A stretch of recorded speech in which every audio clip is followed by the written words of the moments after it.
So the cat is finally out of the bag.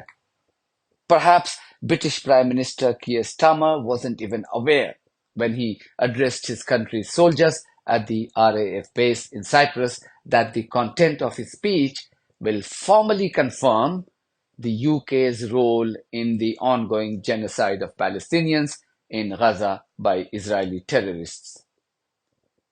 Thanking his soldiers, Starmer said, and I quote, "There is a lot of different work that goes on. I'm also aware that some or quite a bit of what goes on here cannot necessarily be talked about all the time." End of quote. Watch the clip for yourself.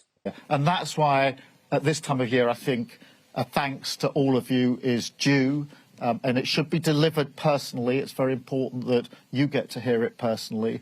But I recognise it's been a really important, busy year, and this space obviously sort of has multi-dimensions to it. There's a lot of different work that goes on. I'm also aware that some or quite a bit of what goes on here can't necessarily be talked about all of the time. It isn't, although we're really proud of what you're doing, we can't necessarily tell the world what you're doing here. And therefore it makes it really important to say thank you, to acknowledge that. Because although we're not saying it to the whole world for reasons that are obvious to you, the whole world is relying on you. And everybody back at home is relying on you and knowing that you will be there. So a big thanks from me. You know, the service, there's no higher service than the service that you give to our country. I talk about service in politics, but the service you give firsthand to your country to make us safe as a country and our allies safe in a really volatile time at the moment in the world, that is the highest form of service. I am grateful. The country is grateful. I hope that over the Christmas period you do get a little bit of time just to reflect and relax at the end of what has been a really challenging year. But from me, it's a thank you on behalf of the whole country. Thank you so much for what you do. We really appreciate. We're proud. Keep on making us proud. Thank you so much. Thank you. According to the RAF website, RAF Akrotiri is an extremely busy permanent joint operating base that supports ongoing operations in the region as well as support for the sovereign base areas on Cyprus. It is used as a forward mounting base for overseas operations in the Middle East, mind you, Middle East, and for fast jet training. Ever since Israel launched its genocidal campaign in Gaza, there have been many conversations around the crucial role that the UK has played in helping Israel sustain its act of savagery against innocent Palestinians for more than a year. British soldiers have also been accused of supplying deadly weapons to Israel using its RAF air base in Cyprus. Experts have said that had it not been for the continued supply for lethal weapons by British troops to Israel from its Cyprus base, Israel's genocidal campaign would have fizzled out long ago. So the fact that more than 200,000 Palestinian men, women, children and babies have been brutally slaughtered by Israel in the last 14 months or so, this has been largely possible due to the crucial role played by the UK. Syria investigation has revealed the extent of military support the United Kingdom and United States have given Israel in the past year. They created an air bridge that was vital for Israel to sustain the intensity of its war on Gaza. Our defense editor Alex Katopoulos breaks it down.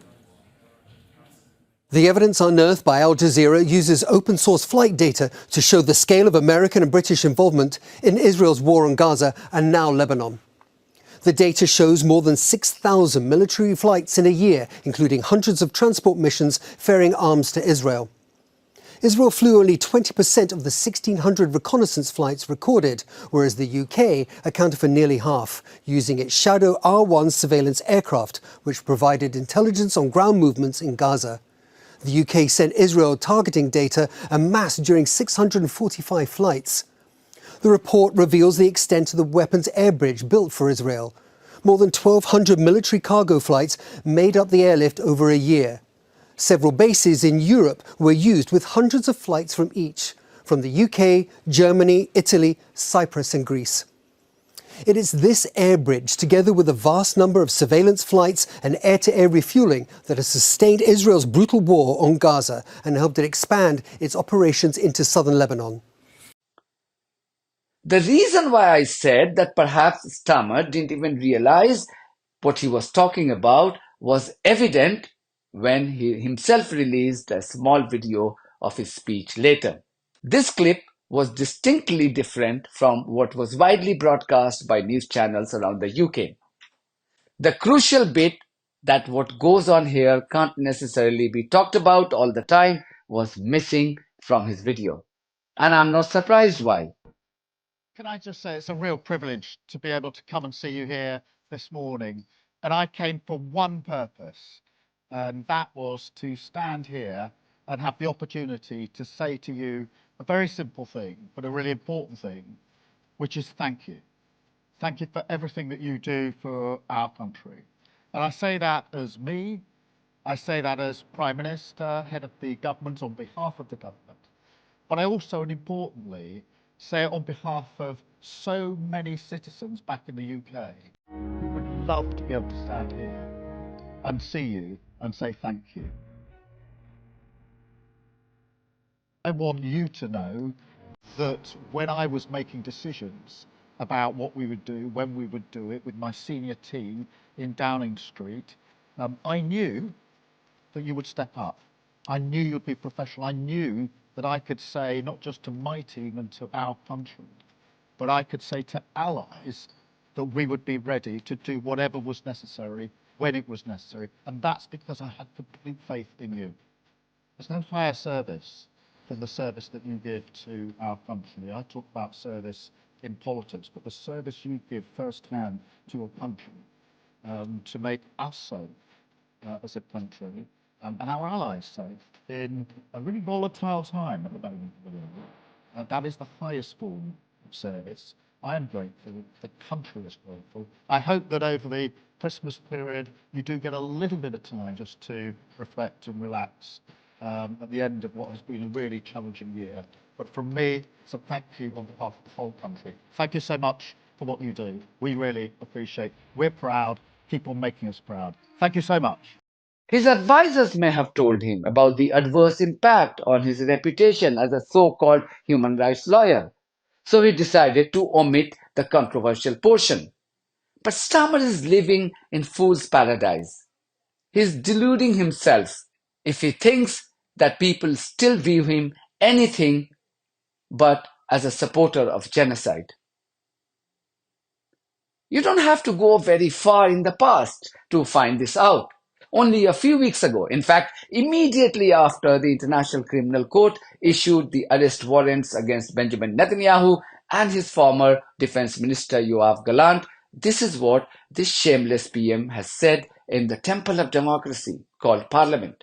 And last week, the PMQs, the Prime Minister started that he has never referred to the atrocities happening in Gaza as a genocide. Will the Prime Minister share his definition of genocide with this House? And will he state what further action he is prepared to take to save lives of desperate and starving men, women and children, given that we now hold the presidency of the United Nations Security Council? It would be wise to start a question like that by reference to what happened in October of last year. I'm well aware of the definition of genocide, and that is why I've never described this and referred to it as genocide. Okay. His minion, David Lammy, has been repeating the same. So will the Foreign Secretary take this opportunity to say that there is not a genocide occurring in the Middle East? Foreign Secretary. These are quite properly legal terms that must be determined by international courts. But I do agree with the Honourable Gentleman. Those terms were largely used when millions of people lost their lives in crises like Rwanda, the Second World War and the Holocaust. And the way that they are used now undermines the seriousness of that term. As I said before, the Gaza massacre has left these Western politicians utterly exposed. For years, they fooled us by pretending to care about human rights, human dignity, civil liberties, and rule of law. In reality, they are now exposed as barbaric savages, genocide enablers, and bloodthirsty maniacs. That's what they are, and that's how they must be remembered.